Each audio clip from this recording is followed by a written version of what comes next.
Hello, it's time to talk about Haikyu. I have finished season 2. This will probably be a shorter video because I have less to say about this section of the story. I don't want to move on to season 3 without, having a chat, hanging out, talking about our boys.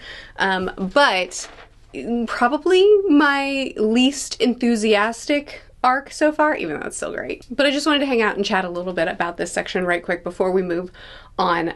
So we're still seeing the team as they are growing. In the last section, they were each challenging themselves and pushing themselves to learn new skills and to learn new ways, and then they had to figure out how to work together in that way. And so they still have all these nerves as they're going up against team after team. They're nervous and have upset stomachs. But it seems like this arc was really more focused on the other teams and what they have to overcome, as well as seeing our team have to be really creative and figure out, in the last section it was individual growth, or in the last arc it was individual growth and then figuring out how to still mesh with that. And in this arc it was growth as a team. How the only way for us to truly excel is not just individual growth, but it is the 6 of us. The better team is what's going to come out in the end. But also what the series does so well is that emphasis on the other teams. It's the building up of the characters and the individual struggles and the individual stories and motivations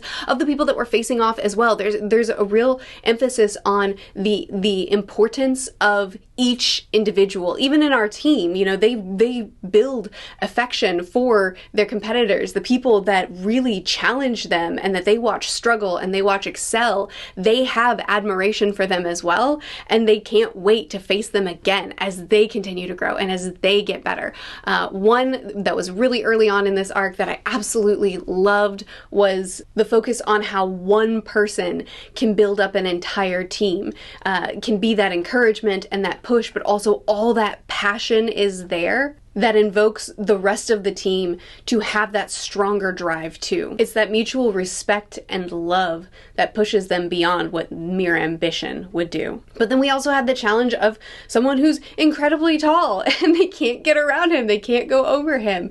And it's through what they learned in the last arc that they're able to figure out a way, pushing themselves, and it's that trust that they have for each other. It's never giving up, and it just feels so good to see these insurmountable things accomplished and overcome by even our most unlikely characters. They are extraordinary because of their ambition and their trust for each other, because of how hard they push. And look what they accomplished because of it. And just like in our last team, a character that was driven by another, here we have the giant who is like, it's a simple game, whatever.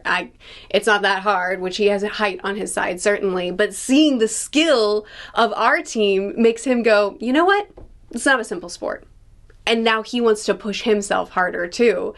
And then we're excited to see him again. Eventually we're going to have to face him again. And at that point, he's going to be better because he not only has the natural things on his side, like his height, but he also has the ambition that's going to drive him to be that much better. We also get some really great team time as well, defending each other, working together, pushing each other, never-ending extraordinary art. I mean, I am anime first in the way that I've been engaging with the story now. I'm watching the anime and then going through the manga because the anime it does something really special, but the art in the manga can't be missed. Tsukishima is still growing as well. His brother wants to help him train up a little bit more, wants to push him a little bit harder. He still isn't totally sure about devoting himself completely to something, but he ends up pushing himself a little bit harder, specifically because of Hinata, something that he says to him, and Tsukishima's like, no, when you say it, it's annoying. I'm gonna prove to you that I can't. He starts asking for advice, he starts asking for help. He's going through a humbling process.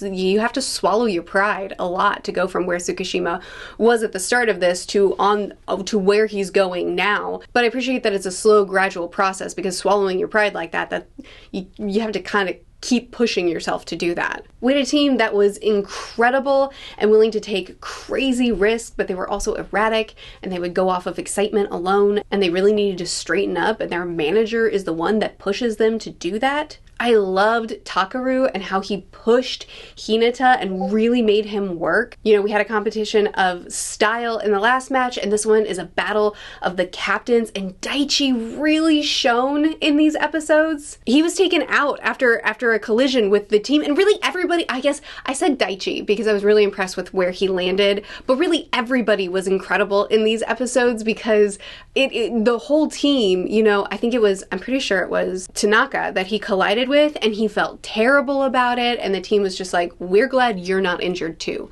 Let's keep moving, and we'll check on Daichi as we continue forward. And Inoshina, I am listening to the pronunciation as I'm watching the episodes, but then I write it down, and then I can't hear it anymore after I've written it down. Anyway, Inoshina obviously really shines as well. He steps up, and he's nervous. He's not prepared to be taking this position. He doesn't even believe in himself that he should, you know, because of the flashback where he bailed on the team. It got hard. He didn't want to try, and so he just stopped coming to practices. He left them all, and he came back, and he's come back with vengeance. Like, he's come back well. He pushes himself. He's proving himself again, but he still views that failure as a mark on his character.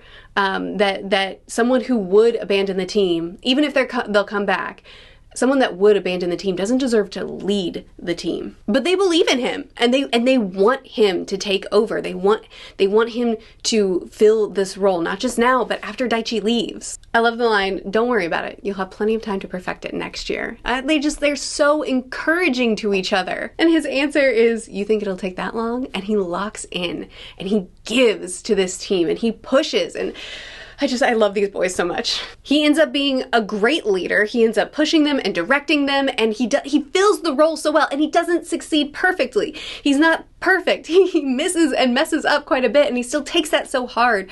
But, you know, there's room for growth. There's time to grow, and this is a huge step for him for what he can be for this team, and realizing that they not only do they want him there, but he can do this. And then when Daichi returns, this is what I was kind of referring to. When Daichi returns, and he's like, "Yeah, I was good earlier on, but I was afraid I was going to mess up your rhythm. Like, you guys were getting it. You were working without me, and I didn't want to re-enter and mess up what was working for y'all." And so I sat back and I just cheered. So the show, the series, the manga, the Haikyu has this amazing dynamic of you know, the ambition and the drive and the self-sacrifice and the teamwork, but also the grieving of, I'm not the best yet. I'm not good enough yet. After this match, both Inoshima and Tadashi both pull away and have to just kind of grieve and be on their own because they were great, and it was more than they had, you know, it was more than they thought that they could do, but it still wasn't enough. It's still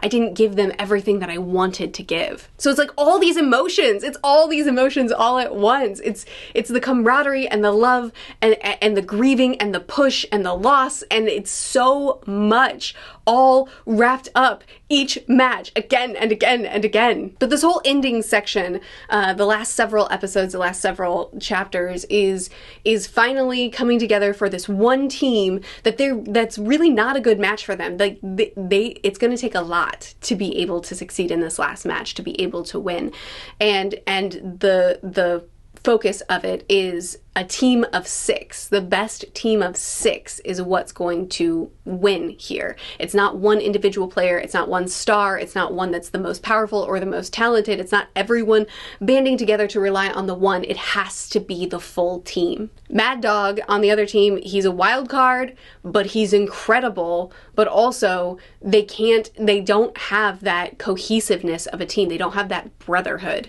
that our team does. And ultimately, that plays a huge role in how this all plays out. Tadashi got amazing screen time in this last section, you know, really wanting to be put in and to show up and to be what to be what the team needs him to be. And I loved Tsukishima. I loved Tsukishima's lines about him because, you know, they're close.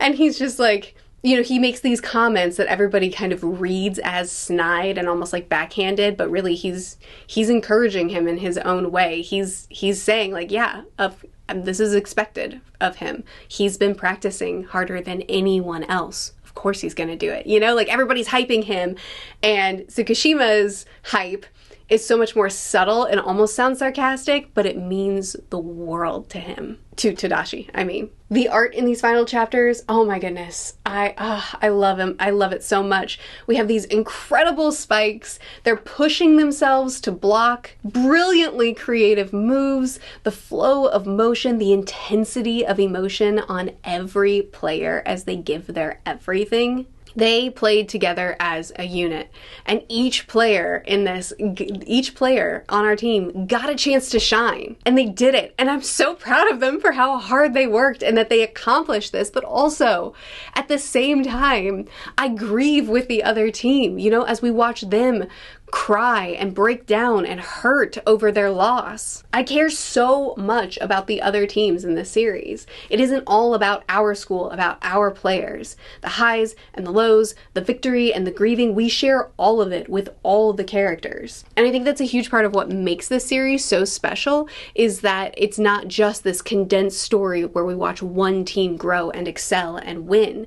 We watch a whole we watch school after school of people that are so unbelievably passionate, giving their all, growing and learning in their own unique ways and what they need to do to push themselves for more. It's unbelievably satisfying to watch. Like I said, I don't have as much to say about this arc. Like I don't have any, you know, particular thing that I want to drill into as much as I have in other videos. But I just overall, even though it's an arc that I have less to say about, I still just I love the show. I love just sitting down in the evenings and watching a couple of episodes. It's become a really joyful part of my day. Anyway, I'm moving on into season 3, so we'll talk soon about that as well. I don't know if I'll break it up into arcs or if we'll do all of season 3. I just really loved that one arc in season 2 and I didn't want to group it with anything else. I just wanted to talk about it. But we may go back to season. We'll just see. I'll be back. Please chat with me more about this arc and about this season. Please chat with me more about these characters in the comments. I'll see you again soon. Bye.